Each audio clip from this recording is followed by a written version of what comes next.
भाई डेटा क्या इंडिकेट कर रहा है, मूड मॉल है कैसा, ये दायरे से कैसे निकलेंगे, कब निकलेंगे, या फिर दायरे को ही प्ले करना है, और प्ले करना है तो कैसे करना है? जी आशीष, देखिए मोर और लेस तो अभी हुई रेंज ही नजर आ रही है। जो लास्ट वीक थी अभी भी हुई है। इनफैक्ट जैसे अगर आप डेटा प्लेस करें ऑप्शन स्टैट्स का, तो अभी भी इंडियन मार्केट्स एक बड़े ट्रिगर का इंतजार कर रहे हैं और इसी रेंज में नजर आ रहे हैं जब तक वो ट्रिगर नहीं मिलता। आपने आई थिंक एफआईज के स्टैट्स को समझा दिया, मैं उस पर ज़्यादा टिप्पणी नहीं करूंगा। 1458 का अगर आप देखें बाइंग थी, 291 करोड़ रुपए की डीआईएस की सेलिंग। एफआईज ने इंडेक्स 920 करोड़ रुपए का बेचा और उनके शॉर्ट्स अब काफ़ी नीचे आ चुके हैं। मतलब उनके नेट शॉर्ट कॉन्ट्रैक्ट्स जो है वो 1 लाख के आसपास पहुंच चुके हैं। यानी ये लास्ट ईयर अक्टूबर पोस्ट वॉर जो स्थिति थी एग्जैक्टली वहीं पर है एफआईज। आशीष, इंडेक्स उन्होंने बेचा 920 करोड़ रुपए का, 10,000 कॉन्ट्रैक्ट लगभग शॉर्ट किए, 586 करोड़ रुपए का उन्होंने स्टॉक फ्यूचर बेचा, 4,000 कॉन्ट्रैक्ट शॉर्ट किए, 3500 कॉन्ट्रैक्ट शॉर्ट कवर किए। और अगर आप एफआईज के स्टैट्स को आशीष डेरिवेटिव्स पे देखें तो 2534 करोड़ रुपए की सेलिंग, ह्यूज कॉल राइटर्स हैं वो, 1,24,000 कॉन्ट्रैक्ट सेल किया, 1,14,000 पुट खरीद कर लगभग 1,18,000 पुट शॉर्ट कर दिए। ये अभी भी एक बहुत typical sideways range bound market के स्टैट्स हैं। यानी इस डेटा को देख के मैं दो चीज़ कह सकता हूँ आशीष के, अगर आप बहुत कंफर्टेबली एक रेंज को प्ले कर सकते हैं 100-125 पॉइंट की, जो कि आपने शुरू में रिफ्लेक्ट की थी, तो प्ले करिए, अदरवाइज आप ब्रेकआउट का इंतजार करिए। और तीसरा, आप ऑप्शन राइटर हैं तो आप एक रेंज बाउंड खेल सकते हैं मार्केट, मतलब आप at the money call put बेच सकते हैं, लेकिन 12 की विक्स पे लॉजिकली ऑप्शन राइटिंग नहीं करनी चाहिए।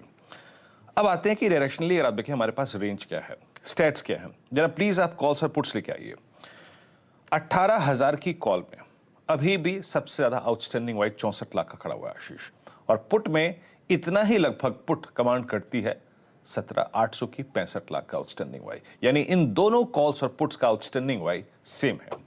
रेंज प्लीज पिरामिड्स लेके आइए आपकी स्क्रीन पर। आपकी स्क्रीन पर जो पिरामिड्स आएंगे रिफ्लेक्ट कर रहे हैं आशीष, आप देखिए आपकी स्क्रीन पर कैसे इस कॉल राइटर ने और पुट राइटर ने निफ्टी को ग्रैब कर रखा है।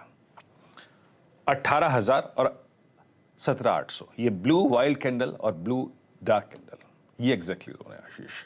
इसके बाहर जब तक हम सेटल नहीं हो रहे हैं मेरे ख्याल से, तब तक इस रेंज बाउंड ट्रेड पे ही हमें फोकस करना पड़ेगा। लेवल्स क्या है समझा देता हूं आपको।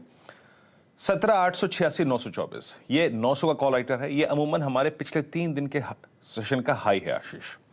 ये एक एग्जिट जोन रहेगा, और अगर 924 के ऊपर ट्रेवल करते हैं तब भी हम रेंज बाउंड रहेंगे, बट हाँ 961, 973 को टच कर सकते हैं। That's exactly 50 day exponential moving average और आपका बजट डे का हाई। बड़ा चेंज इन व्यू, रेंज का ब्रेकआउट 18,010 के ऊपर ही पॉसिबल है।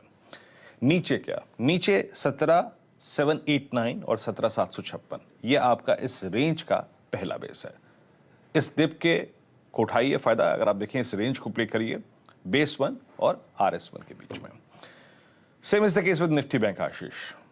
आप एक बार जरा इसके पिरामिड्स को देखिए, आप 41,500 की कॉल और पुट्स को देखिए, कैसे किस तरीके से अगर आप देखें at the money call put बिकी हुई है। 26 लाख कॉल बिकी हुई है, 25 लाख पुट बिकी हुई है, पीसीआर है 1.09। दैट मीन्स ऑप्शन राइटर्स ने यह बिलीव कर लिया है कि ये 41,200 वॉलेट नहीं करेगा और 41,700 ऊपर की तरफ नहीं खुलेगा।